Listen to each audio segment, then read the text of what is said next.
Welcome back बच्चों। तो आज की इस वीडियो में हम लोगों के पास है class 10th chapter number 8 reproductions. How do organism reproduce.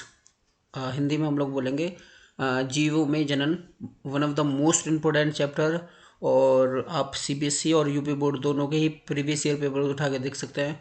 सबसे ज़्यादा नंबर का इसी में से ही आता है।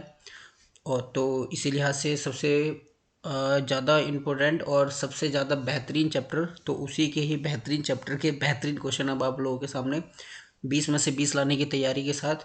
तो चलिए वीडियो की शुरुआत करते हैं, और शुरुआत करने से पहले वीडियो को लाइक शेयर और सब्सक्राइब करना ना भूलिएगा। तो चलिए अच्छे बच्चों की तरह जल्दी से शुरुआत करते हैं और आगे बढ़ते हैं। तो क्वेश्चन नंबर 1 की तरफ चल रहे हैं हम लोग। देखिए क्वेश्चन नंबर 1 हमसे क्या कह रहा है। क्वेश्चन नंबर 1, मनुष्य में कितने जोड़े गुणसूत्र पाए जाते हैं। मनुष्य में कितने जोड़े गुणसूत्र पाए जाते हैं।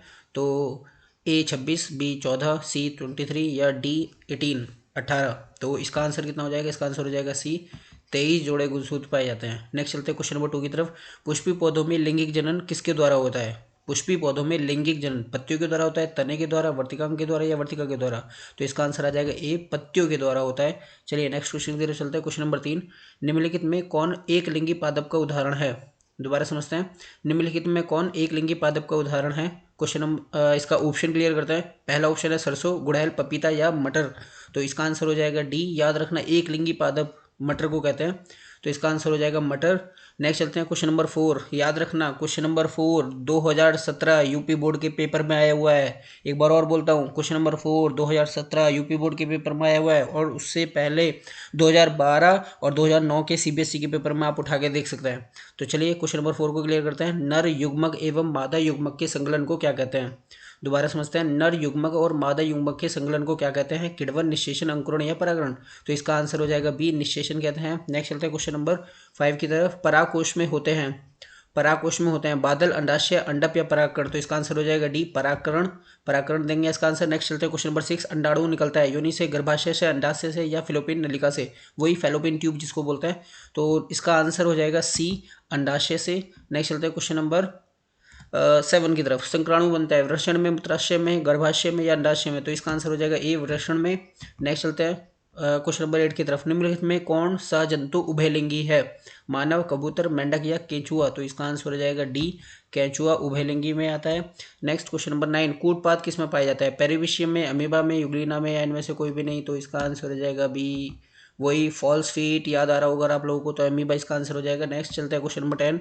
फूल में नर प्रजनन अंग कौन सा होता है। पुंकेसर, अंडक, वर्तिका या वर्तिका। तो इसका आंसर हो जाएगा पहला, पुंकेसर बोलते हैं इसको। Next question number 11। स्वयंपरायण निम्नलिखित में से कौन से पौधे में होता है। देखिए बहुत अच्छा क्वेश्चन। स्वयंपरायण निम्नलिखित में किस पौधे में होता है। उभयलिंगी में, एक लिंगी में, अलंगी में या इनमें से सभी में। तो इसका आंसर हो जाएगा फर्स्ट, उभयलिंगी जो पौधे होते हैं उनमें क्या होता है, स्वयंपरायण होता है। नेक्स्ट चलते हैं क्वेश्चन नंबर 12। मानव मादा के कौन जनन तंत्र का भाग नहीं है। इनमें से कौन सा नहीं है। अंडाशय, गर्भाशय, शुक्रवाहिका या डिम्बवाहिका। तो इसका आंसर हो जाएगा सी, शुक्रवाहिका। क्यों, क्योंकि ये मेल्स में पाया जाता है। मानव मनुष्य में मेल जो होते हैं उनमें शुक्रवाहिका पाई जाती है। बाकी सारे के सारे जो ऑप्शन है वो मानव मादा में पाए जाते हैं। पुरुष में शुक्रवाहिका पाई जाती है। नेक्स्ट चलते हैं क्वेश्चन नंबर 13। पुष्प में निषेचन कहाँ होता है। बीजांड के भीतर, भ्रूण कोश के भीतर, भ्रूण कोश के बाहर या इनमें से सभी। तो इसका आंसर हो जाएगा बी, भ्रूण कोश के भीतर यानी कि अंदर होता है। नेक्स्ट चलते हैं क्वेश्चन नंबर 14। ईस्ट में अलैंगिक जनन की विधि है। मुकुलन, विखंडन, अपखंड या दिखरण। ये तो एनसीईआरटी बुक में ही दे रखा था और इसका आंसर हो जाएगा मुकुलन। ईस्ट के लिए मुकुलन आता है। नेक्स्ट चलते हैं क्वेश्चन नंबर 15। एक अंडाशय में कितने बीजाणु होते हैं। तो एक, अनेक, 3, 4 या इनमें से सभी। तो इसका आंसर हो जाएगा डी, इनमें से सभी। नेक्स्ट चलते हैं क्वेश्चन नंबर 16। हाइड्रा में अलैंगिक जनन की विधि है। हाइड्रा कैसे करता है। मुकुलन में ये तरीका जो है मुकुलन है, पुरजनन है, बीजाणु जनन है या विखंडन है। तो इसका आंसर भी ए हो जाएगा, मुकुलन। नेक्स्ट चलते हैं क्वेश्चन नंबर 17 की तरफ। स्पाइगोरा में किस प्रकार का जनन होता है। विखंडन होता है, मुकुलन होता है, अपखंडन होता है या बीजाणु जनन होता है। तो इसका हम डालेंगे आंसर सी, अपखंडन होता है। Next question number 18।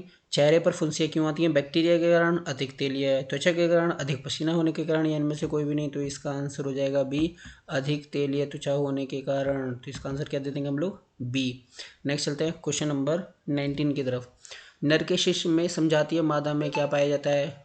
कापोरा, कैमोनोसा, शुक्राशय, योनि या प्रत्यूष। तो इसका आंसर हो जाएगा डी, प्रत्यूष पाया जाता है। Next question number 20।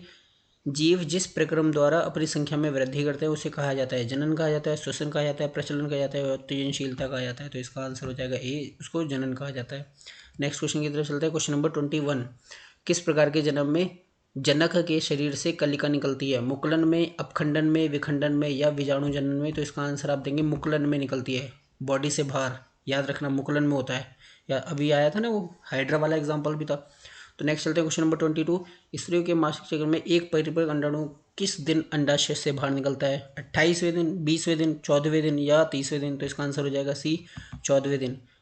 जी, सी आंसर हो जाएगा इसका। नेक्स्ट चलते हैं क्वेश्चन नंबर 23 की तरफ। अंडाणु एवं शुक्राणु में गुणसूत्र की संख्या समान मादा कोशिकाओं की तुलना में समान होती है, दुगनी होती है, आधी हो जाती है? इनमें से सभी। तो हाँ, आधी हो जाती है। तो इसका आंसर क्या देंगे हम लोग? सी, आधी हो जाती है। नेक्स्ट क्वेश्चन नंबर 24, निश्चेचन में किसका संयुग्मन होता है? वृषण एवं अंडाशय का, वृषण एवं अंडाणु का, संक्राणु एवं अंडाशय का या संक्राणु एवं अंडाणु का? तो इसका आंसर हो जाएगा डी, संक्राणु एवं अंडाणु का। नेक्स्ट चलते हैं क्वेश्चन नंबर 25, 45 वर्ष की महिलाओं में मासिक नाव बंद हो जाता है, इस अवस्था को क्या जाता है? कीनोपाज, मिनार्स, गर्भधारण या प्रसव? तो इसका फर्स्ट आंसर आ जाएगा कीनोपाज। नेक्स्ट चलते हैं क्वेश्चन, नन में बाध्यकरण को क्या कहा जाता है? ट्यूबेक्टोमी, ट्यूबेल लाइगेशन, बेलेक्टोमी या इनमें से कोई नहीं? तो इसका आंसर आ जाएगा सी, बेलेक्टोमी कहा जाता है इसको। नेक्स्ट चलते हैं क्वेश्चन नंबर 27, ऐसे जीव जिनमें दोनों लिंग उपस्थित होते हैं क्या कहा जाता है? कोई भी इसका आंसर दे देगा, आंसर हो जाएगा द्विलिंगी। नेक्स्ट चलते हैं क्वेश्चन नंबर 28 पर, बीजांड की दीवारें मोटी होकर बनाती हैं फल, बीज आवरण, बीज या भ्रूण? तो इसका आंसर बी देंगे हम लोग, बीज आवरण बनाती है।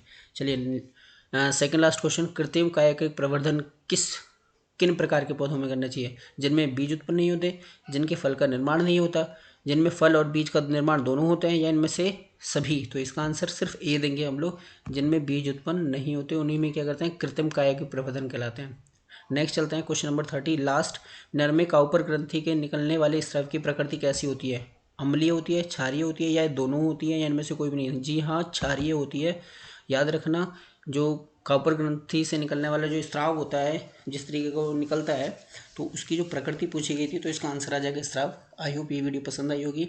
तो चलिए 30 क्वेश्चन पूरे। नेक्स्ट जल्दी ही वीडियो के साथ मिलेंगे इसकी सेकंड भाग की तरफ।